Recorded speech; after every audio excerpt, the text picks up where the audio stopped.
Quelle est la différence entre un prophète et quelqu'un qui exerce le don de prophétie? Voici une question que beaucoup se posent et à raison. Nombre de chrétiens sont souvent confus à ce sujet. Et malheureusement, cette confusion, dans certains cas, peut engendrer des dérives comme le fait de s'autoproclamer ou de se faire appeler prophète alors que le Seigneur ne nous a pas appelés à ce ministère. Nous allons essayer dans cette capsule de clarifier la différence entre le ministère de prophète et le ministère du don de prophétie, espérant apporter au peuple de Dieu la liberté par la connaissance de la vérité. Avant toute chose, vous remarquerez qu'on parle de ministère dans les deux cas. En effet, prophète est un ministère et l'exercice du don de prophétie en est un aussi. On peut souvent croire à tort que le ministère ne concerne que les apôtres, les prophètes, les évangélistes, les docteurs et les pasteurs. Mais l'apôtre Paul dans 1 Corinthiens 12 le verset 28 montre bien que ceux qui exercent les dons du Saint-Esprit sont cités et classés parmi les apôtres, les prophètes et les docteurs. En effet, il dit « Et Dieu a établi dans l'Église premièrement des apôtres, secondement des prophètes, troisièmement des docteurs, ensuite ceux qui ont le don des miracles, puis ceux qui ont les dons de guérir, de secourir, de gouverner, de parler diverses langues. » Un ministère n'est ni plus ni moins qu'un service. Toute personne qui sert dans l'Église fait un ministère selon l'exercice du don qu'il a reçu de Dieu. Ceci étant dit, quelle différence alors entre le ministère de prophète et celui du don de prophétie? Le prophète et celui qui a le don de prophétie sont tous deux des messagers du Seigneur, en ceci qu'ils reçoivent des paroles de Dieu et ont la charge de la transmettre à l'Église ou aux nations. Ils sont en quelque sorte les porte-paroles de Dieu. Tout prophète a le don de prophétie, mais tous ceux qui ont le don de prophétie ne sont pas nécessairement prophètes. La différence majeure entre ces deux ministères réside dans la manière dont le message divin leur est transmis.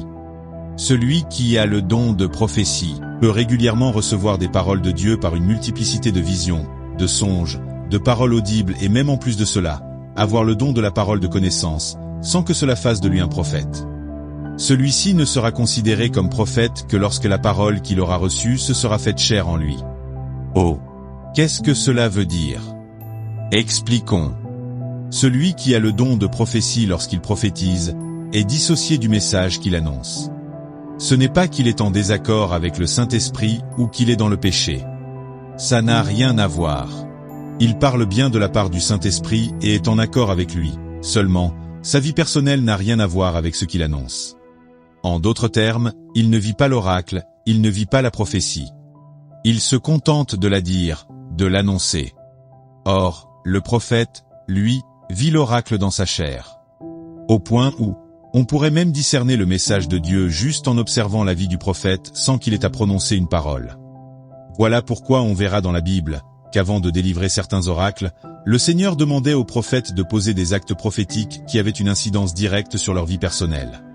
Comme acheter un terrain dans le cas du prophète Jérémie, épouser une prostituée dans le cas du prophète Osée, ou ne pas faire le deuil de sa femme dans le cas du prophète Ézéchiel.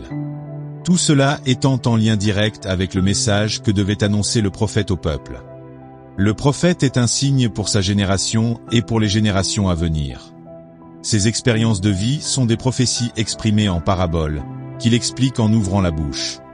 En réalité, lorsque le prophète parle, il explique le message de Dieu qu'il a déjà traduit en paraboles par son expérience de vie. Jésus-Christ le montre très bien dans Matthieu 12, versets 38 à 40 où il est dit « Alors quelques-uns des scribes et des pharisiens prirent la parole, et dirent « Maître, nous voudrions te voir faire un miracle. » Il leur répondit « Une génération méchante et adultère demande un miracle. Il ne lui sera donné d'autre miracle que celui du prophète Jonas.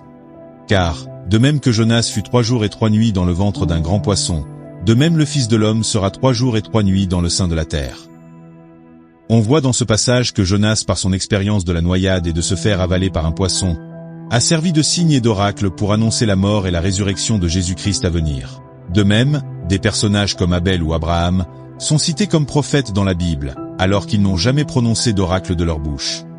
Mais ils sont considérés en tant que tels car ils ont prophétisé par leur vie étant un signe, une figure du Messie Jésus-Christ à venir. En définitive, nous dirons que celui qui a le don de prophétie se contente de dire le message de Dieu, tandis que le prophète est le message de Dieu en ceci qu'il le vit dans sa chair. En espérant que cette vérité vous a apporté la liberté, que la grâce et la paix de notre Seigneur Jésus-Christ demeurent avec nous tous. Amen.